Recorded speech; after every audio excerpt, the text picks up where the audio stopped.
நம்ம வாழ்க்கையின் முன்னேற்றத்திற்கு எதெல்லாம் சப்போர்ட் பண்ணுதோ அது மட்டும்தான் காதல். உன்னுடைய வாழ்க்கையை பின்னுக்கு இழுக்கிற எதுக்கு பேரும் காதல் கிடையாது.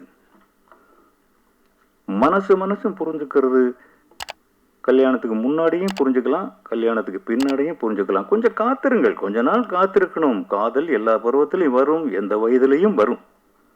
கொஞ்சம் காத்திருங்க. இதை சொல்லத்தான் அவரு அக்னி சிறகுகள்னு ஜான் பிரீட்டோ ஆரம்பிச்சிருக்காரு நினைக்கிறேன். நிறைய உங்களுக்கு நிறைய பொறுப்புகள் இருக்கு. நீங்க கல்வி, வேலை வாய்ப்பு, இது ரெண்டுமே முழுசா புரியாத வார்த்தைகள். கல்விங்கிறது புத்தகத்தை படிச்சா மட்டும், டிகிரி வாங்கிட்டா மட்டும் அந்த கல்வி நமக்கு கிடைச்சிடுறது இல்லை.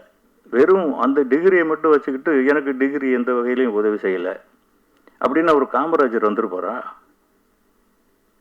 டாக்டர் அப்துல் கலாம் இந்தியாவுடைய முதல் குடிமகனானார். அவர் அவ்வளவு படித்தவரா? இருந்தும் மாணவர்கள் பின்னாலேயே தான் சுத்தினார் அவர் வந்து. ஏன்னா இந்தியா அங்கதான் இருக்கு. நீங்க எடுத்துக்கிட்ட ஒரு முயற்சி டாக்டர் ஏபிஜே அப்துல் கலாம் அவங்க எடுத்துக்கிட்ட முயற்சி.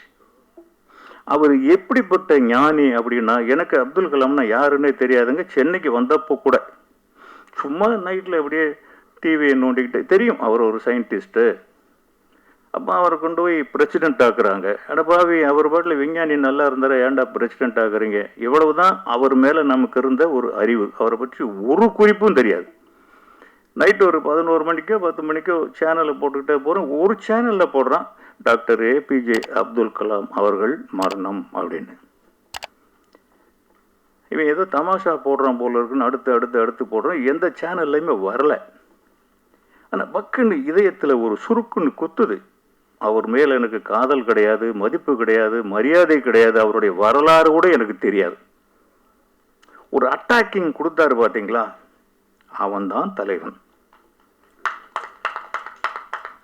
இதுக்கப்புறம் எல்லா சேனலும் பார்க்குறேன், வர வர வர வர அந்த நியூஸ் பெருசாக போடுறாங்க. என்னை அறியாம கண்ணில் இருந்து கண்ணீர் வருது. அதுதான் தலைவன்.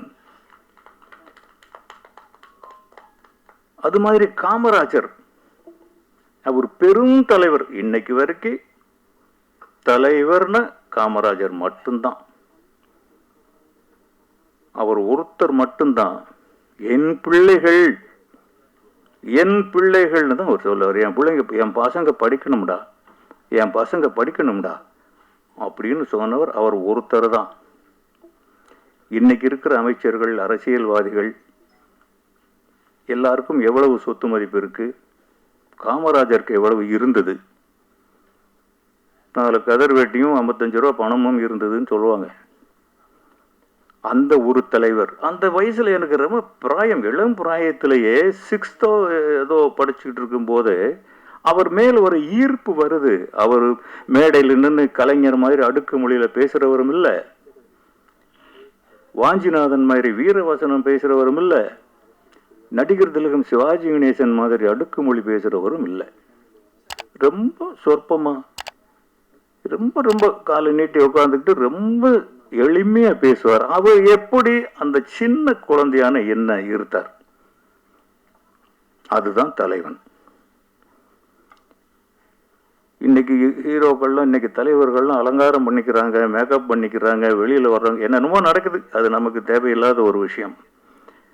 இந்த பணியை டாக்டர் அப்துல் கலாமும் கர்ம வீரர் காமராஜரும் செஞ்ச பணியை நம்ம ஜான் பிரீட்டோ கையில் எடுத்திருக்கார். இதை அவர் செவ்வனே செஞ்சிட்டாருன்னா, நம்மெல்லாம் முடிஞ்ச அளவுக்கு சப்போர்ட் பண்ணி செய்ய வச்சுட்டோம்னா, இதை விட ஒரு சீர்திருத்தம் தேவையே இல்லை. இன்னைக்கு கல்வியினால மட்டும்தான் இந்தியா சுபிக்ஷம் பெற முடியும். கல்வி இனிமேல் அடுப்படியில் தோசை சுட கூட போக முடியாது. பொண்டாட்டி நிமிந்து நின்று பேச முடியாது. அவ்வளவு தூரம் கல்வியினுடைய ஆழம் வந்துருச்சு. கல்வி கற்காமலே எல்லார்கிட்டையும், எல்லா தொழிலாளர்கள்கிட்டையும் கல்வி அறிவு போயிடுச்சு, அறிவு வளர்ந்துருச்சு, மீடியாக்கள் வளர்ந்துருச்சு. மொபைல் ரொம்ப பெரிய சாதனையும் பண்ணுது, அதை விட பெரிய வேதனையும் தருது. அதுல இருந்து தான் இன்னைக்கு நிறைய கத்துக்கிறாங்க. அப்பா அம்மா அண்ணன் தம்பி அக்கா தங்கச்சி எல்லாம் சொல்றதை விட இதுதான் அவங்களுக்கு அட்ராக்ஷன். இந்த போட்டியில இந்த அக்னி சிறகுகள் அமைப்பு ஜான் பிரிட்டோ எப்படி இந்த சவாலை ஏத்துக்கிட்டாருங்கிறதே ரொம்ப பெரிய ஆச்சரியமா இருக்கு. ஒரு ரொம்ப பெரிய உந்து சக்தி இல்லாமல் அவங்களால உத்வேகமா செயல்பட முடியாது. இன்னைக்கு சமுதாயம் அப்படித்தான் இருக்கு, கண்ணுக்கு தெரிஞ்ச வரைக்கும். இன்னும் ஏன் ஸ்கூல் பசங்க கிட்டயே போதை கலாச்சாரம், சின்ன பசங்க 5ஆம் கிளாஸ் படிக்கிற பசங்க சரக்கு அடிக்கிறாங்கன்னு நியூஸ் வருது. பெண்கள் சமமா, அம்மா நீங்க கோச்சுக்காதீங்க, சரிக்கு சமம், நீங்களும் பெண்ணு தானோ. 2 பெண்களை வச்சுக்கிட்டு வேற வழி இல்ல, இதுதான் டைட்டில் ஆக்க போறாங்க சார். அதாவது பெண்கள் ஆண்களை மிஞ்சி சரக்கு அடிக்கிறாங்க, கடையில் போய் நின்று வாங்குறாங்க. நான் பெண்களுக்கு மட்டும் அந்த உரிமை இருக்கா இல்லையான்னு சொல்ல வரல. ஆனா தெரிஞ்சோ தெரியாமலோ தாய் நாடு, தாய் மொழி, குலதெய்வம் மாரியாத்தா காளியாத்தான்னு சாமியிலிருந்து சகலமும் பெண்களைத்தான் நம்ம வணங்குறோம். இப்பவும் வணங்குறோம், நானும் வணங்குறேன். எனக்கு என் மனைவி தான் தெய்வம். என் மனைவி விஜயலட்சுமி தான் எனக்கு கண்கண்ட தெய்வம். அவங்கள மீறி நான் ஒன்றும் செய்யவே மாட்டேன். என் பிள்ளைகளுக்கும் அப்படிதான், அம்மா தான் தெய்வம், அப்பா கிடையாது, அம்மா தான் தெய்வம். ஆனாலும் இன்னைக்கு ஆண்களுக்கு சமமா போட்டி போட்டு பெண்ணுரிமை பெண்ணுரிமை பெண்ணுரிமை பெண் விடுதலை, அப்ப நீங்க விடுதலை வாங்கிக்கங்க. சில பொறுப்புகள் பெண்கள் கிட்ட தான் அதிகமா இருக்கு. ஆம்பளைங்க செய்ய முடியாத பல சாதனைகள் பெண்கள் தான் செய்யறாங்க. ஆண்களோட பெண்களுக்கு அறிவு பலம் அதிகம், ஆண்களோட பெண்கள் கிட்ட சிக்கனம் அதிகம். நீங்க 1000 ரூபாய் சம்பளம் வாங்கி ஒரு ஆம்பளை குடும்பம் நடத்துறதுக்கும் ஒரு பொம்பளை குடும்பம் நடத்துறதுக்கும் நிறைய வித்தியாசம் இருக்கு. 2 பேர்கிட்ட ஈக்குவல் ஆளுக்கு ஒரு 10,000 கொடுத்தீங்கன்னா மாச கடைசியில் இவன் 5,000 ரூபாய் பத்தலைன்னு வருவான், அந்த அம்மா 2,000 ரூபாய் மிச்சம் வச்சிருக்குன்னு சொல்லுவா. இதுதான் பெண்கள். கொஞ்ச நேரத்துக்கு முன்னாடி சொன்ன பெண்கள் இதையும் கேட்டு பேலன்ஸ் பண்ணிக்கோங்க. அப்படிப்பட்ட பெண்கள் தடம் மாறி போகக்கூடாது. போட்டி போடுங்க. நீ என்ன உத்தியோகம் நானும் பார்ப்பேன். இன்னைக்கு ஆர்மியில பெண்கள் வந்துட்டாங்க, போலீஸ்ல பெண்கள் வந்துட்டாங்க. எல்லா அலுவலகங்கள்லையும் எல்லா ஹோட்டல்ஸ்லையும் எல்லா இடத்துலையும் ரிசப்ஷன் பெண்கள் தான் வேணும்னு கேட்கறான். ஆம்பளை எங்க இருக்கான்? இப்போ சொல்ற நீங்க எழுதி வச்சுக்கோங்க, அதிகபட்சம் 2 வருஷம் இல்லாட்டி 5 வருஷம் ஆம்பளை சமையல் வேலைக்கும் பெண்கள் சம்பாதிக்கிற வேலைக்கும் போகத்தான் போறாங்க. ஆல்மோஸ்ட் இப்பவும் அப்படிதான் இருக்குன்னு நினைக்கிறேன்.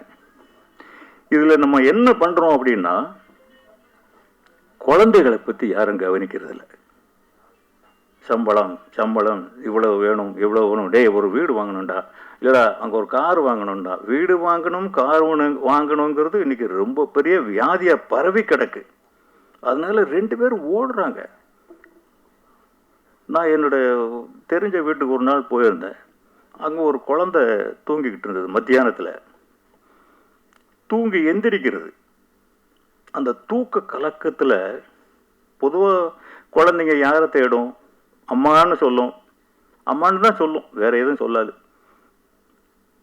அந்த பொண்ணு சர்வன்ட் பேரை சொல்லி கூப்பிடுறா, ஈஸ்வரி.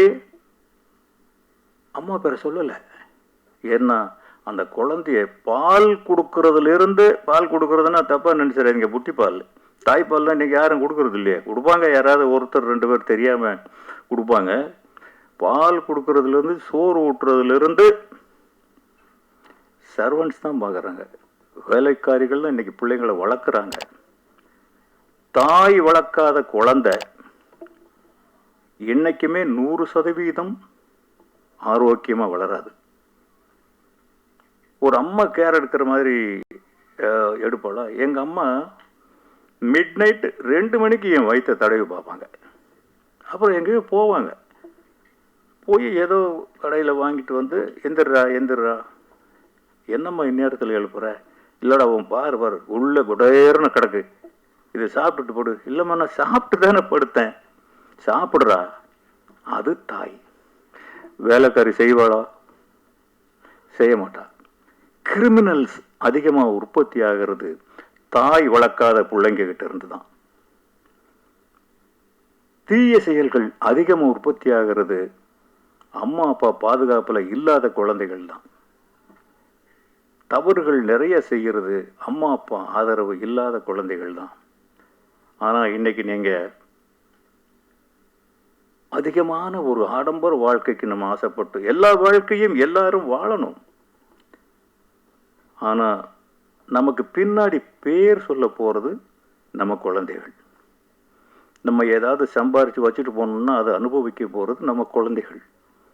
நம்ம இன்ஷியலில் தான் கடைசி வரைக்கும் அவங்க பயன்படுத்துகிறாங்க. இன்றைக்கி தனுஷ் என்ன பண்ணுறாருன்னா, அவர் பேர் தனுஷ், அவர் பேர் வெங்கடேஷ் பிரபு, நான் வச்சது. அவர் தனுஷ்னு வச்சுக்கிட்டார். ஒரு இடத்துல எங்கேயோ ஏர்போர்ட்டில் எங்கேயோ போகிறப்போ தனுஷ் கே ராஜா அப்படின்னு கூப்பிடுறாங்க. கே ராஜாங்கிறது நான். என் மகன் என் இன்ஷியலை பயன்படுத்தலை, என்னையே பயன்படுத்துகிறான். இதுதான் ஒரு தந்தைக்கு மகன் செய்யும் உதவி. அவன் கே தனுஷ் அப்படின்னு போட்டு ஈஸியாக போயிருந்தா நான் அவ்வளோ தூரம் தெரிய மாட்டேன். உலகத்தில் எந்த மூலைக்கு போனாலும் என் மகன் தனுஷ் இருக்கிற இடத்துல நானும் இருக்கிறேன்.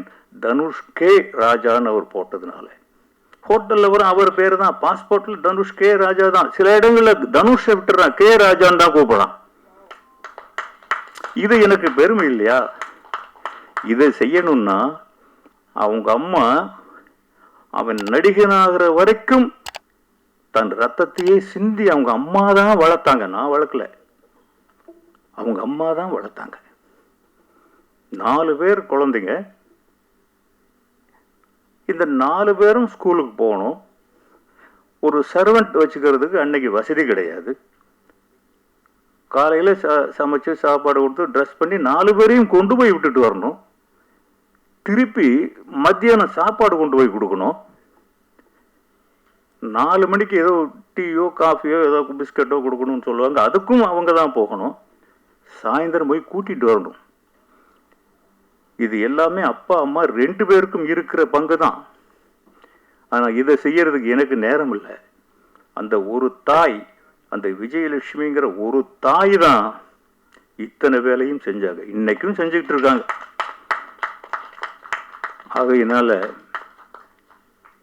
தாய் தகப்பன் பார்வையில் வளராத குழந்தைகள் இன்னைக்கு சமுதாய சீர்கேட்டுக்கு அதுதான் முக்கியமான ரீசன். ஒரு பிள்ளைங்க வீட்டில் ரொம்ப நேரம் அவன் ரூமில் லைட் எரியுதா, கொஞ்சம் எட்டி பார்க்கலாம், தப்பு கிடையாது. ஆனால் இன்னைக்கு இருக்கிற ஜெனரேஷனில் இருக்கிற ஃபாதர் மதர் அவங்களே மொபைலில் தான் மூழ்கி இருக்காங்க. ஒரு குழந்தை குவான்னு அழுதுனாக்க உடனே மொபைலை கொடுத்துட்றாங்க, அவன் அழுகி நிப்பாட்டிடுறான். அப்படியே சோத்தை ஊட்டுறாங்க, அவன் என்ன சாப்பிட்றான்னு தெரியாமல் அவன் பாட்டில் உள்ள அமுக்குறாங்க. இதை கூட அந்த அம்மாக்கள் செய்கிறதில்ல, அந்த வேலைக்காரிங்க தான் செய்கிறாங்க. இந்த சமுதாயத்துக்கு ஜான் பிரிட்டோ கல்வி கொடுக்கணும், வேலை வாய்ப்பு கொடுக்கணும். நிறைய விஷயங்கள் இருக்கு. நான் பிறந்தது, கல்வி எனக்கு எப்படி உதவி செஞ்சது அப்படின்னா, நான் பிறந்தது அந்த தேனி மாவட்டத்தில் ஒரு சின்ன குக் கிராமம், ஒரு 100 வீடு கூட இருக்காது. அதுக்கு பக்கத்தில் இருக்க ஒரு மாந்தோப்பு, அடர்ந்த வனம் மாதிரி இருக்கும், அதில் கொண்டு போய் போட்டாங்க. எங்கள் அப்பா ஒரு படிக்காதவர், 3ஆம் கிளாஸ் என்னமோ அந்த காலத்தில், அது இன்னைக்கு SSLCக்கு மேலே சமமான ஒரு படிப்பு தான். அவ்வளோ தூரம் பிள்ளைங்க மேலே பொறுப்பானவர்னு சொல்ல முடியாது என் தகப்பன். அம்மாவுக்கு ரொம்ப பொறுப்பு இருக்கு, யாராவது ஒருத்தருக்கு இருந்தாலே போதுமானது தான். அந்த இடத்துல 10 பிள்ளைங்க நாங்கள் எங்கள் அப்பாவுக்கு. அவர் வந்து ஒரு சட்டம் போடுறார், வீட்டில் படிக்க போகணும்,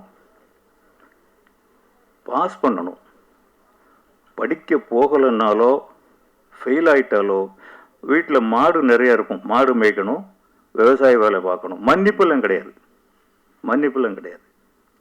அந்த ஒரு சட்டம், ஐயையோ மாடு மேய்க்க போகணுமே, ஐயையோ மம்புட்டி பிடிச்சி வெட்டணுமேன்ட்டு தான் பயந்துக்கிட்டு ஸ்கூலுக்கு போனோம். இன்னைக்கு இங்கே வந்து நிற்கிறேன் நான். அந்த அப்பா, ஒரு படிக்காத ஒரு அப்பா அந்த சட்டம் போடலைன்னா, அதுக்கு மேலே ஆசிரியர்கள், இன்னைக்கு ஆசிரியர்களே அடிக்கிற அளவுக்கு பிள்ளைங்க வளர்ந்தாச்சு. ஆனால் அன்னைக்கு 1ஆம் வகுப்பில் எனக்கு ஆனா அப்படின்னு சொல்லி கொடுத்தது சிவலட்சுமிங்கிற ஒரு ஆசிரியை. இன்னைக்கு அவங்களை இந்த இடத்துல சொல்ல வேண்டிய அவசியம் இருக்கு பாருங்க. அந்த ஆசிரியை கல்வி. ஹைஸ்கூல் சேதுராமன்கிற ஒரு தமிழ் ஆசிரியர், அவர் ஒரு முன்மாதிரி. அங்கே உத்தமபாளையம்னு அங்கே ஒரு கல்லூரி, பாண்டியராஜன் அப்படின்னு ஒரு விரிவுரையாளர். இந்த ஆசிரியர்கள் முன்னுதாரணமாக இருந்து எங்களை வழிநடத்தின விதம் தான் இன்னைக்கு இங்கே நிற்க வச்சிருக்கு. அந்த வேலையைத்தான் ஜான் பிரிட்டோ செஞ்சிட்டு இருக்காரு. அது சாதாரண வேலை கிடையாது. சரி, இதுக்கப்புறம் அந்த கிராமத்திலிருந்து மதுரைக்கு வந்து மெஜரா கோட்ஸுங்கிற நிறுவனத்தில் வேலை பார்த்தோம். அந்த வேலையை விட்டுட்டோம். அதுக்கப்புறம் சென்னைக்கு போகணுங்கிற ஒரு வாய்ப்பு வருது. சென்னைக்கு போகும்போது டைம் நிறைய எடுத்துக்கிறோம்னாமா, சரி, சாப்பாடும் தருவீங்களா? சரி. போகும்போது அன்னைக்கு உண்மையிலேயே உன்னுடைய தகுதியை நீ இழந்தால் உறவுகளிடத்திலே உனக்கு என்ன மரியாதை கிடைக்குங்கிறதுக்கு அது ஒரு உதாரணம். எனக்கு மனைவி செல்வராகவன் ஒரு குழந்தை பிறந்துட்டாரு. இப்போ வீட்டில் மரியாதை இல்லை. இந்த ஊரை விட்டு போயிடலான்னு முடிவு பண்ணும்போது எங்கே போகிறது? சென்னைக்கு போகணும். 50 ரூபா தான் இன்னைக்கு தேவை. சென்னைக்கு 16 ரூபா தான் டிக்கெட். அன்னைக்கு 1977 இருக்கும், இல்லாட்டி 78 இருக்கும். இந்த 50 ரூபா யாருமே கொடுக்கல. வீடு வசதியான வீடு. அண்ணன் கொடுக்கல, தம்பி கொடுக்கல, அக்கா கொடுக்கல, அம்மா கிட்ட இல்லை, அப்பா கிட்ட கேட்க முடியாது. 2 பொண்டாட்டி சமாச்சாரம் வீட்டில். அதுக்கப்புறம் அங்கேருந்து மதுரைக்கு பக்கத்தில் ஒரு கிராமத்தில் எங்கள் ரிலேட்டிவ் ஒரு லேடி, நீ வா நான் கொடுக்குறேன்னு சொன்னாங்க. என்னடா இந்த பொம்பளையை நம்பி போகலாமா என்னன்னு தெரியல. இருந்தாலும் வேறு வழி இல்லை. அந்த 3 வயசு பையனை தூக்கிக்கிட்டு சாயந்தரம் ஒரு 3 மணிக்கு அங்கே போகிறோம்.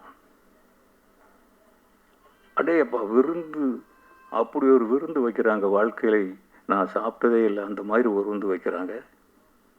அந்த அம்மா விழுந்து விழுந்து எங்களுக்கு கவனிக்குது. ஆஹா, 50 ரூபா உறுதியாக கிடைச்சிரும் அப்படின்னா 4 மணி ஆச்சு, 5 மணி ஆச்சு, 6 மணி ஆச்சு, 7 மணி ஆச்சு, 8 மணி, 9 மணி ஆச்சு. அருமையான சாப்பாடு போடுறாங்க. எனக்கு பணம்னு கேட்கறதுக்கு ஒரு மாதிரி தற்கொலை பண்ணிக்கிற மாதிரி இருக்கு. காசு இல்லாத போது தான் அந்த மான மரியாதையெல்லாம் நிறைய வரும். அந்த மாதிரி எப்படா இதை கேட்கறது? அந்த பொம்பளை, அந்த அம்மா சொல்லி தான் போயிருக்கோம். படுக்கிறதுக்கு தனியாக ஒரு அறை கொடுத்தாங்க, படுத்துட்டோம். என்னடா எனக்கு மட்டும் தூக்கமே வரல.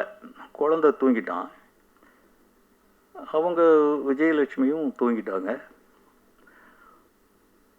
கடிகார மணி அடிக்குது 2ன்னு. 2 மணி ஆயிடுச்சு, இன்னும் ஒன்றும் வரலையே. நான் எதுக்கு தூங்காமல் இருக்கேன் அப்படின்னா அது சொல்கிறேன். அப்புறம் என் மனைவி அந்த பக்கம் திரும்பி படுத்துட்டே கேட்குறாங்க, என்னங்க நீங்கள் தூங்கலையான்னு.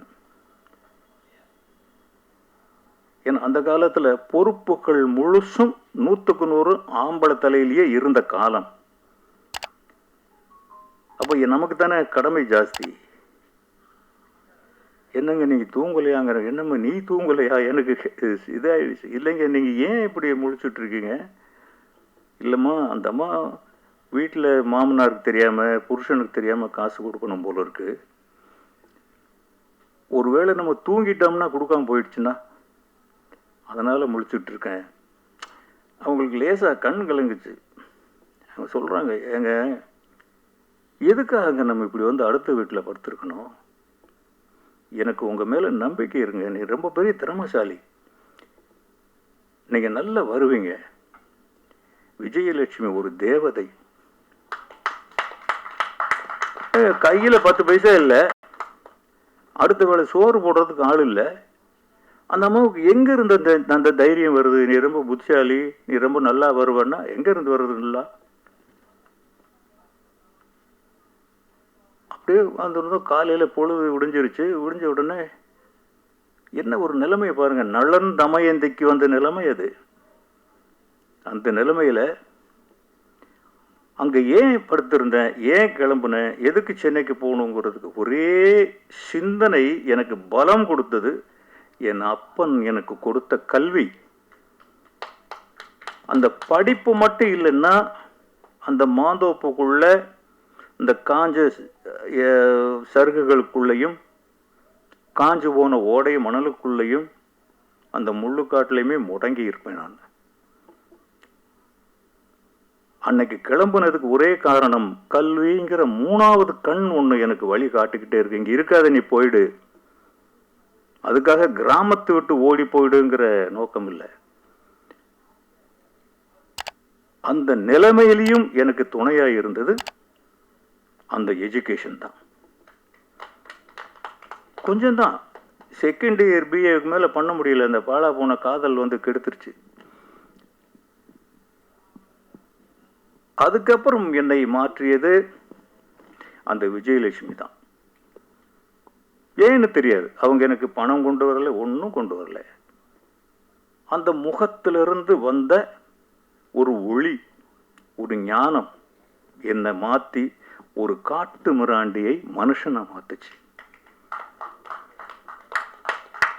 நம்மளா அந்த முடிவை எடுத்துக்கணும். ஒரு ஆணும் பெண்ணும் இப்படி நினைச்சிட்டா, இன்னைக்கு எப்படி நினைக்கிறாங்களா? மனைவி ஒரு இடத்துல வாழ்றா, கணவன் ஒரு இடத்துல வாழ்றான், குழந்தை எங்கேயோ தனியா வாழுது. இன்னைக்கு நிறைய குடும்பங்கள்ல இதுதான். கல்யாணங்களுக்கு நிக்கிற வரிசையை விட டைவோர்ஸுக்கு நிக்கிற வரிசை தான் அதிகம். அந்த கோர்ட்டு தான் அதிகமா இருக்கு. இப்படி விஜயலட்சுமி இப்படி இருந்திருந்தால் அன்னைக்கு ஒரு குழந்தைய இடுப்புல தூக்கிக்கிட்டு வருவாங்களே பின்னால. அதுக்கப்புறம் மதுரைக்கு போனோம். அங்க என் நண்பன் ஒருத்தன் இருந்தான். அந்தமா போய் பக்கத்து வீட்டில் எங்கேயோ சாப்பாடு வாங்கிட்டு வந்த நேரத்தில் கொடுத்தது. அப்புறம் அதை அவங்ககிட்டே ஒரு 50 ரூபா வாங்கி ஒரு 30 ரூபா அவங்க கையில் கொடுத்துட்டு நான் மட்டும் அங்கேருந்து சென்னைக்கு வந்தேன். அந்த சென்னைக்கு வந்த உடனே அன்னைக்கெல்லாம் வேலை வாய்ப்புங்கிறது, இன்னைக்கு அவர் சொல்றாரு ஈஸியா, ஜான் பிரிட்டோ வேலை வாய்ப்பும் அப்படின்னு. அன்னைக்கு ஒரு காதில் அப்படி ஒரு குரல் கேட்டு இருந்ததுன்னா எனக்கு என்ன எங்கெங்கயோ சிறகடிச்சு பறந்துருப்பேன். நான் வந்து இறங்குனா ஒரு இந்த ரேஸ் கோர்ஸ் சம்மந்தப்பட்ட ஒரு இதில் ஒரு வேலை கிடைக்கிது. 150 ரூபா சம்பளம். அன்னைக்கு 150 ரூபாங்கிறது ரொம்ப பெரிய விஷயம். கொஞ்சம் அந்த புக்கிங் எடுக்கிறது. அந்த ஓனர் என்ன பண்றாரு அப்படின்னா, எல்லாருக்கும் கொஞ்சம் சுமாரான இடங்கள்லேயே போடுறாரு. அப்பா இந்த பையனை போடாதப்பா, இந்த பையன் கொஞ்சம் படித்தவன், இவனை டி நகரில் போடு. காரணம் கல்வி, அந்த படிப்பு.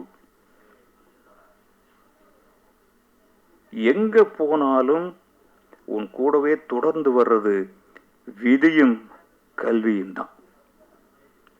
அதை மட்டும் கத்துக்க வேண்டிய வயசுல ப்ராப்பரா கத்துக்கிட்டா வேற சொத்தே உனக்கு தேவையில்லை. எங்க அப்பா எனக்கு எவ்வளவோ சொத்து எழுதி வச்சார். ரொம்ப பெரிய பணக்கார குடும்பம் என் குடும்பம் ஊர்ல.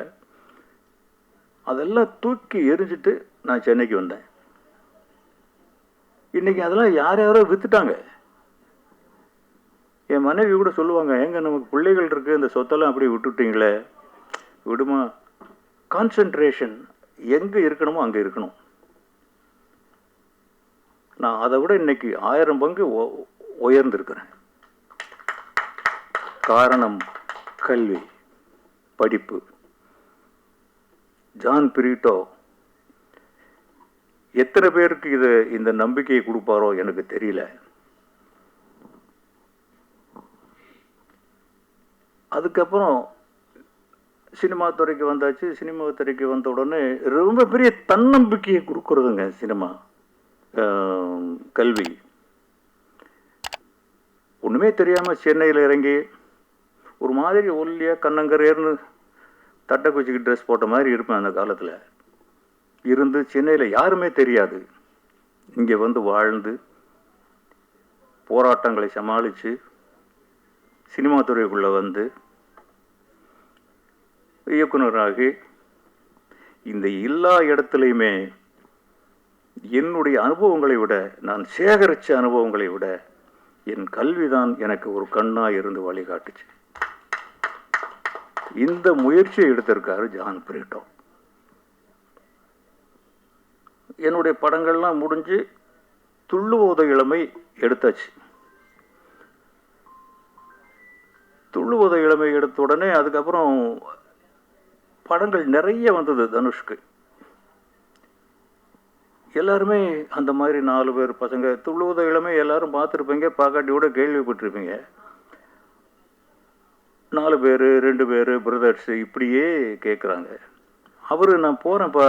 இல்லைப்பா நீ வேண்டாம் போகாத, நீ யார் மகன் அப்படின்னு, நீ ஒரு புதுசாக இருந்தீன்னா போகலாம், நீ யார் மகன் உனக்கு ஒரு அடையாளம் இருக்குது, கொஞ்ச நாள் காத்துரு, இல்லையா காலேஜுக்கு போ.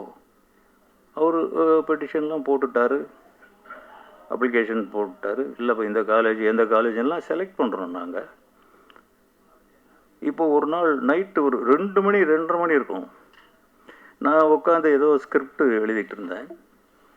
அப்போ மெதுவாக என்னுடைய பொண்ணுங்களை பற்றி உங்களுக்கு சொல்லி ஆகணும். 2 பெண்கள் எனக்கு. நான் அந்த 2 பசங்க தான் எல்லாருக்குமே தெரியுது. 2 பெண்கள், 2 பேருமே சென்னை சிட்டியில் தலை சிறந்த மருத்துவர்கள், தலை சிறந்த சினிமாக்காரர்கள் அப்படின்னு சொல்கிறத விட என் மகள்களை நான் படிக்க வச்சேன்னு சொல்கிறது தான் எனக்கு ரொம்ப பெரிய பெருமை. அவங்க கணவர்களும் மருத்துவர்கள் தான். அதில் அந்த 2வது பொண்ணு வருது, அவங்க கைனகாலஜிஸ்ட். அப்போவே அவள் தான் 2nd இயரோ 3rd இயரோ ஏதோ. மெதுவாக பதுங்கி கிட்ட வர்றாங்க. நான் என்னம்மா இந்நேரத்தில் வர்றேன்? இல்லைப்பா உங்ககிட்ட கொஞ்சம் பேசணும். என்ன பேச போகிற இந்நேரத்தில்? இல்லை செல்வா அண்ணா ஒரு கதை சொன்னால், அவர் யார்கிட்டையும் ஒர்க் பண்ணல, அவர் பண்ணது ரொம்ப பெரிய கூத்து. அவர் வந்து மெக்கானிக்கல் இன்ஜினியர், கோல்டு மெடலிஸ்ட். அவர் என்ன பண்ணாருன்னா 2nd இயர் படிக்கும் போதே ஒரு நாள் வேகமாக வந்து அப்படி புக்கு அப்படி தூக்கி எறிஞ்சார். அப்படியே ஹாயா சோஃபாவில் போய் உட்காந்தாரு. அம்மா காஃபி அப்படின்னா எனக்கு அவனுடைய ஆட்டிடியூடு வேறு மாதிரி இருந்தது. என்னப்பா ஒரு மாதிரியாக இருக்க? இல்லைப்பா இனிமேல் நோ காலேஜ்.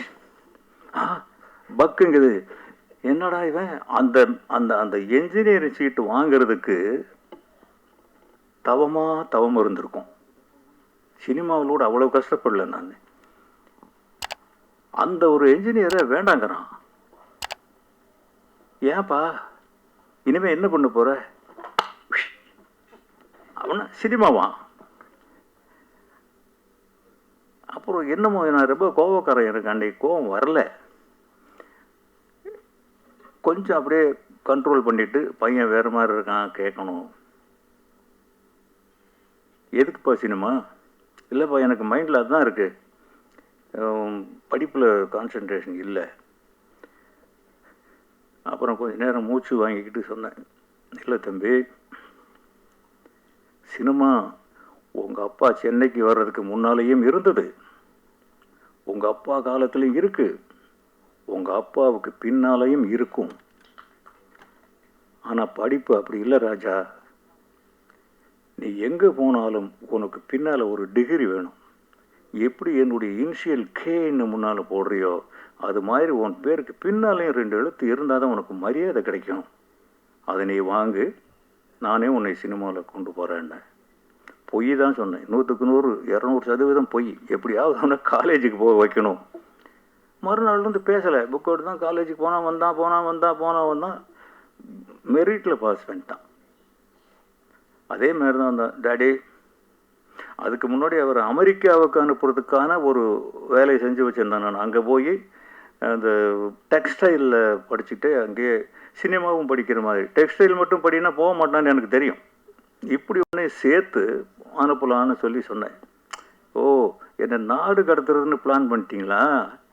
அதெல்லாம் நடக்காது. நீங்கள் சொன்னீங்கல்ல, டிகிரி வாங்கிட்டு வந்து கொடுத்துட்டேன். எனக்கு என்ன சொன்னீங்க? நீங்கள் சினிமாவில் சேர்த்து விட்றேன்னு. நீங்கள் இப்போ நீங்கள் சொன்னதை செய்யுங்க. இப்படி அவர் இப்போ தான் என் மகள் வந்து அண்ணன் ஒரு கதை வச்சுருக்கான். எனக்கு துள்ளுவதோ இளமைக்கு அப்புறம் இந்த பையனை என்ன பண்ணுறதுன்னு தெரில. அவன் ஹாலிடேஸில் முடிக்க வேண்டிய படம் பல ஹாலிடேஸ் போயிடுச்சு, ஸ்கூல் டேஸ் போயிடுச்சு, எஜுகேஷனே போயிடுச்சு தனுஷ்க்கு. அவன் அதுலேயே அழறான். நல்லா படிக்கிற பையன். அந்த கதையை என்னம்மா பண்ணணும் அப்படின்னு நீங்கள் கேளுங்க. நீங்கள் கேட்பீங்களா? ஓ, நீ வந்து டாக்டருக்கு படிக்கிறத விட்டுட்டு கதை சொல்கிறத ஆரம்பிச்சிட்டியா இன்னைக்கு? சரி சொல்லு. அந்த பொண்ணு கதை சொல்லுறது கேட்டுக்கிட்டே இருக்கேன். ரொம்ப நல்லா இருக்குது ஸ்கிரிப்டு. சரிம்மா, இதை என்ன பண்ணணும்? படமாக எடுக்கணும். யார்? நீங்கள் தான். யார் டைரக்டரு? செல்வா தான். யார் நடிக்கிறது? தனுஷ் தான். ஈஸியாக அந்த அந்த வயசுக்கு தகுந்த படப்படன்னு சொல்லிட்டு போகுது. இதை சொல்லிட்டு இருக்கும்போதே பெரிய பொண்ணு வருது, விஜயலட்சுமி வர்றாங்க. இப்போ தான் பக்குன்னு நம்ம ஒரு சதி வலையில் மாட்டிக்கிட்டோம் அப்படின்னு உட்காந்துருக்கு. ஏன்னா எங்கள் வீட்டில் எப்போவுமே பெண்களுடைய சட்டம் தான் அதிகம். அவங்க போடுற சட்டத்தை மாற்றுறதுக்கு முடியவே முடியாது. சரி, அவங்க ஏன் எவ்வளோ பேருக்கு நீங்கள் என்னென்ன செஞ்சுருக்கீங்க? மகனுக்காக ஒரு படம் பண்ணுங்களேன். விஜயலட்சுமி சொல்கிறாங்க, ஏமா இது அவன் யார்கிட்டையும் ஒர்க் பண்ணலை, இந்த படம் எடுக்கணும்னா ஒரு 4 கோடி ரூபா தேவைப்படும். எப்படிம்மா எடுக்கிறது? அவனை நம்பி போடுறது. பெரிய பொண்ணு சப்போர்ட் பண்ணுறாங்க. இல்லைப்பா, அவன் பண்ணிவிடுவான், எங்களுக்கு நம்பிக்கை இருக்குது, ரொம்ப நல்லா சொல்கிறான், ஃபுல்லாக எழுதி வச்சுருக்கான். என்னடா இது? இப்போ என்ன முடிவு எடுக்கிறது? அப்போ விஜயலட்சுமி கேட்குறாங்க, இப்போ எவ்வளோ கடன் இருக்குது? இருக்குமா, ஒரு 2.5-3 கோடி ரூபா இருக்கும். இந்த படம் எடுக்கிறதுக்கு 4 கோடி ஆகும். பெத்த பிள்ளை தானே, கடன் வாங்குங்க. அந்த மாதரசி சொல்கிறாங்க, கடன் வாங்குங்கன்னு. சரி, கடன் வாங்குறதுன்னு முடிவு பண்ணோம். ஒரு காதல் கொண்டேன் வந்தது. செல்வராகவன் ஜெயிச்சார், தனுஷ் ஜெயிச்சார். என் குடும்பமே அந்த படத்தில் தான் நின்னது. இன்னைக்கு இங்கே நிற்கிறதுக்கு காரணமே அந்த படம் தான். இதுக்கெல்லாம் காரணம் சினிமா அறிவில்லை, கல்வி. இந்த முடிவை நீ எடு அப்படின்னு எனக்கு தீர்மானம் கொடுத்தது அந்த எஜுகேஷன். செல்வராகவன் படித்த படிப்பு, அவன் படத்தில் பாருங்க, நான் எடுத்த படம் மாதிரி இருக்கவே. என் படத்தில் நல்லா தெரியும், ஒரு பட்டிக்காட்டான் எடுத்த படம் நல்லா தெரியும். அவன் படம் என்கிட்ட இன்னும் துள்ளுவது இளமை எடுக்கிறதுக்கு ஐடியா கொடுத்தது அவர் தான் கொடுத்தாரு. கல்வி அங்கே வரை கூட வருது, இன்னைக்கும் கூட வருது. அதனால இந்த கல்விங்கிறதுல உங்களுக்கு இன்னொரு கூட கொஞ்சம் பொறுப்பு இருக்கு. புத்தகங்களை படிக்க வைப்பது மட்டும் கல்வி அல்ல. இன்னைக்கு நம்ம கிரிக்கெட் இருக்கு. இந்த கிரிக்கெட்டுக்கு எவ்வளவு முக்கியத்துவம், எத்தனை பேர் பாதுகாப்பு, எத்தனை கோடி டர்ன் ஓவர், அரசியல் எவ்வளவு, இராணுவம் எவ்வளவு, இதுல எந்த முக்கியத்துவமாவது விவசாயத்துக்கு கொடுக்கப்படுதா? விவசாயி தான் உலகத்துக்கே கடவுள். அவன் சோறு போட்டா தான் இராணுவ வீரன் நெஞ்ச நிமித்தி எதிரியை சுடுறான்னு மார்பை காட்ட முடியும். இந்த கிரிக்கெட்டுக்காரர் முடிச்சு பேட் அடிக்க முடியும்.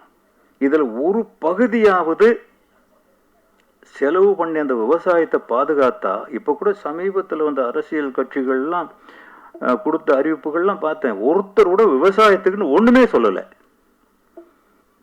நீங்க இந்த மாணவர்களுக்கு கூட அந்த விவசாயத்தையும் சேர்த்து சொல்லி கொடுத்தீங்கன்னா, இந்த நாடு விவசாயம் இல்லாத எந்த நாடுமே செழிக்காது. விவசாயம் தான் முக்கியம். எனக்கு கலப்பை பிடிச்சி உழ தெரியும், மண்வெட்டி பிடிச்சி வெட்ட தெரியும், விதை விதைக்க தெரியும், எல்லா வேலையும் செஞ்சுட்டு தான் இங்கே வந்திருக்கு. இன்றைக்கும் எனக்கு சினிமா இல்லைன்னா போட நான் பாட்டில் ஒரு 10 ஏக்கர் நிலத்தை வாங்கிட்டு உழுது பொழைச்சிருவேன். அது இல்லைன்னா நீங்கள் அதை செய்யலாம், உங்களுக்கு ஒரு வாய்ப்பு கிடச்சிருக்கு, அதையும் ஒரு பாடமாக வைக்கலாம். இல்லை இதுக்கு வர்றவங்க இப்படி வரணும்னா இது பண்ணியிருக்கணும். இப்போ காந்தி கிராமம்னு ஒரு யூனிவர்சிட்டி இருக்குது, அங்கே நான் விசிட்டிங் ப்ரொஃபஸராக வச்சுருக்கேன். அக்ரி ஃபோர்ஸ்னு சொல்லி தனியாக அது ஒரு இயக்கமாகவே வச்சுருக்கிறோம். சொல்லுங்கள். அசட் அக்ரி ஃபோர்ஸ்னு சொல்லி தனியாக ஒரு இயக்கமாகவே வச்சுருக்கிறோம். அதோட முக்கியமான நோக்கம் வந்து அழிவின் விளிம்பில் இருக்கக்கூடிய அகில், முகில், கருங்காலி, மருதம், வில்வம், விழுப்பை, வேம்பு, இது மாதிரி எண்ணற்ற மரங்கள்லாம் இருக்குது, நம்ம மண் சார்ந்த மரங்கள்லாம். இதை பற்றி நான் ஆல்ரெடி ஒரு மீடியாலையும் பேசியிருக்கேன். அந்த மரங்களை மட்டுமே பள்ளி குழந்தைகள்கிட்ட கொண்டு போய் அதோட விழிப்புணர்வை சொல்லி கொடுத்து அவங்களையே அதோட வளர்க்க வச்ச ஒரு பயன்களையும் அனுபவிக்க வச்சுட்ருக்குறோம். இது கடந்த ஒரு 8-9 வருஷமாக அதை பண்ணிட்டு தான் இருக்கிறோம். அதுபோக இப்போ இயற்கை வேளாண்மை பற்றி நான் பர்சனலாக கற்றுக்கிட்டு இருக்கிறேன். கொஞ்சம் ஊரில் இருக்கிற என்னோடய விவசாய நிலங்களில் முழுமையாக நான் முதல்ல கற்றுக்கிட்டதுக்கப்புறம் என்னோடய தம்பி தங்கச்சிங்களுக்கு அதை சொல்லிக் கொடுக்குறதுக்கு முயற்சி பண்ணுறீங்க. இல்லை, அது வரைக்கும் நீங்கள் காத்திருக்க வேண்டியதில்லை. நீங்கள் விவசாயத்துக்கு டீச்சரை போடாதீங்க, ஒரு விவசாயி பிடிச்சிட்டு வந்து சொல்லிக் கொடுக்க சொல்லுங்கள். அவன் தான் கரெக்டாக சொல்லுவான். இங்கே புடுறா கலப்பைய. ஏன்னா முன்னாடி இருந்து இதெல்லாம் பண்ணுங்கன்னு சொன்னா அவங்க பண்ணுவாங்க. டீச்சர் வச்சோம்னா எந்த டீச்சர் பேச்சு இல்லை, இந்த காந்தி கிராம யூனிவர்சிட்டியில் அப்படி இருக்குங்க. அது நிறைய நடந்து போகிறதுக்கு வழிகள் நிறைய இருக்கும். அங்கே நான் தான் ஆனரரி ப்ரொஃபஸராக போயிட்டு இருக்கிறேன். சினிமா பற்றி தான் சொல்லிக் கொடுக்க சொல்கிறாங்க, விவசாயத்தை பற்றி சொல்லிக் கொடுக்க சொன்னால் நல்லா சொல்லிக் கொடுப்பேன். கட்டாயம் அங்கே அவங்க விவசாயம் பண்ணுறாங்க. மாணவர்களுக்கு கூட்டு போயிடுங்க. கண்டிப்பா கட்டாயம் நீங்க வந்து மாணவர்களுக்கு அவங்க விவசாயம் கற்றுக் கொடுக்குறாங்க. அது இருந்தால்தான் நீங்கள் செய்கிறது உண்மையான தொண்டு. இன்னைக்கு அதர்வைஸ் வெறும் படிப்பு வழி நடத்த உதவும், அறிவை மாற்றும், அதில் ஒன்றும் சந்தேகம் கிடையாது. அவன் கை நாட்டம் இருக்கிறத விட இது கொஞ்சம் பெட்டர், கொஞ்சம் மேல் தான். ஆனால் இன்னைக்கு ரொம்ப பெரிய தவறுகள்லாம் செய்கிறது படித்தவன் தான். படிக்காதவனுக்கு ஒன்றுமே தெரியாது. எத்தனை லட்சம் கோடிகளுக்கு கடன் வாங்கிட்டு வெளிநாட்டில் போய் தப்பிச்சிருக்கவங்களாம் எவ்வளோ ஒரு கிரிமினல்ஸ், எவ்வளோ படித்தவனுங்க. படித்தவங்க கையிலையும் திட்டம் போடுறவங்க கையிலையும் தான் மாட்டிக்கிட்டு முழிக்குது நாடு. தயவு செஞ்சு நீங்கள் உங்களுடைய விங்கை இன்னும் பெருசாக்குங்க. இதை நிறைய சோதனைகள் வரும். சும்மா இங்கேருந்து ரேஷன் கடையில் போய் அரிசி வாங்கிட்டு வர்றது ரொம்ப கஷ்டமாக இருக்குது இன்றைக்கி.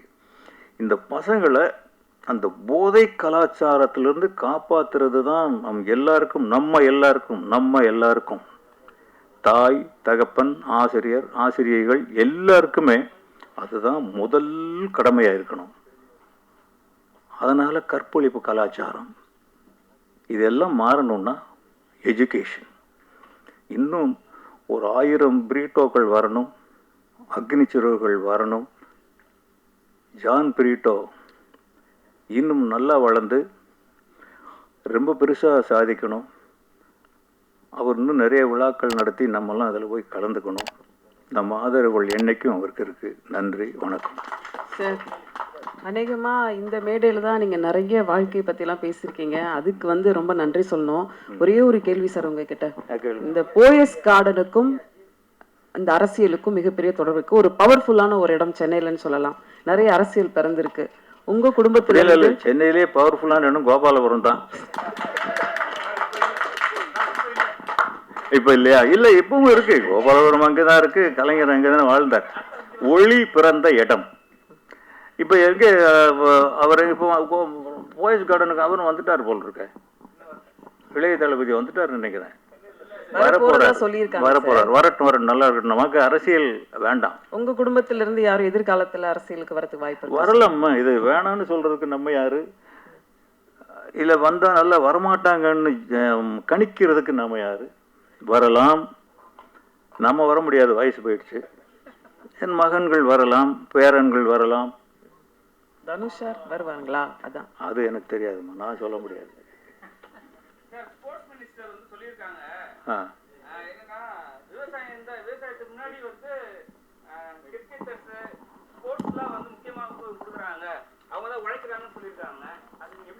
இல்ல, எனக்கு புரியல. நீங்க இங்கிலீஷ் வார்த்தையா சொன்னீங்க. ஆமா, அப்படி நான் சொல்ல வரல. ஸ்போர்ட்ஸ் தப்புன்னு நான் சொல்ல வரலங்க. அவர் சொல்லியிருக்காரு. அவரு அதெல்லாம் அவங்க கிட்ட வம்புல மாட்டி விடாதீங்க. அதெல்லாம் நமக்கு தேவையில்லை. ஸ்போர்ட்ஸை விட விவசாயம் தான் நம்பர் 1. விவசாயம் தான் ஜீவநாடி, உயிர் நாடி. சோறு திங்கலன்னா எவன் ஏன் உயிரோடு இருக்க முடியும்? சோறு தின்னா தானே ஸ்போர்ட்ஸுக்கு போக முடியும். எப்படி போக முடியும் ஸ்போர்ட்ஸுக்கு? அதுதான் ரொம்ப முக்கியம். அவர் ஸ்போர்ட்ஸ் இருக்கணுங்கிறது ஒரு நாட்டை கட்டமைக்கிறது, இளைஞர்களை கட்டமைக்கிறது. விவசாயம் அப்படி கிடைக்காது. விவசாயம் உயிர்களை காப்பாற்றுறது. எல்லா ஜீவராசிகளுக்கும் விவசாயம் வேணும். ஆடு மாடெல்லாம் ஸ்போர்ட்ஸுக்கு போகுதா? ஆடு மாட்டுக்கும் வேணும்ல. அதனால விவசாயத்தோட எதையும் கம்பேர் பண்ணாதீங்க. விவசாயம்தான் உயிர் நாடி. விவசாயம் இல்லாத நாடு எதுவுமே உருப்படாது. இப்போ நம்ம ஊரில் பாருங்க, இந்த ரியல் எஸ்டேட் தான் நடக்குது, விவசாயம் நடக்கல. எவனுக்கும் உழ தெரியல. இவங்க இலவசம் இலவசம் இலவசம் இலவசம் இலவசம் இலவசமாக பொண்டாட்டி வெட்டி வைப்போம்னு சொல்லலை. இன்னைக்கு அதையும் சொல்லிட்டாங்கன்னு வைங்களேன், எவனுமே வேலைக்கு வர்றது இல்லையா? விவசாயம் பண்றதுக்கு ஆளுங்களே இல்லை. சொல்லுங்க சொல்லுங்க. மைக்கு சார் ஏதோ மாட்டி விட போறாங்க சார். இல்லை இல்லை சார், சினிமா தான். இந்தியாவில் வந்து ராஜ் கபூர், ரிஷி கபூர் அவங்கெல்லாம் 3 தலைமுறையாக நடிக்க வந்துட்டாங்க. ஆமாம். இங்கேயும் வந்து சிவாஜி சார், பிரபு சார், விக்ரம் பிரபு சார் வந்துட்டாங்க. தெலுங்குலையும் நாகார்ஜுனா, அவர் பையன் அகில் வரைக்கும் வந்துட்டார். உங்க பேரன் வந்து நல்ல இப்ப நல்ல பெருசா இதா இருக்கா. தனுஷ் சார் 2 பையன். அப்ப பெருமைப்பட வேண்டியது தானே. அவங்க வரிசையில நானும் வந்துட்டேனே. நடிக்க வர போறாங்களா? ஒரு டைரக்ஷன்ல ஏதாவது வாய்ப்பு இருக்கா? யாருக்கு? உங்க பேரனுக்கு சார். அவன் 3வது படம் பண்ணிட்டானே. யாரு நீங்க? யாத்ராவை சொல்றீங்க? வருவாரு. அதுல இந்த வீட்டுல இன்னும் 4-5 பேருக்கு வாய்ப்பு இருக்குங்க. ஒருத்தர் வந்துட்டார், அவர் என் மகளோட பையன் பவிஷ்ங்கிறவர். அவர் இப்போ 5வது கூட பண்ணிட்டு இருக்காரு. ஆமா, அப்படி வருது. அது நிறைய பேருக்கு வருது. இவர் யாத்ரா வருவார், லிங்கா வருவார். இன்னொருத்தன் இப்போவே அசிஸ்டன்ட் டைரக்டரை ஒர்க் பண்ணிட்டு இருக்கிறான். அவன் டைரக்டர் ஆவான். அவ்வளோதான். இங்கே சாப்பிட்டுட்டு எங்கே போய் வேலை செய்கிறது? ஓகே, நன்றி, வணக்கம்.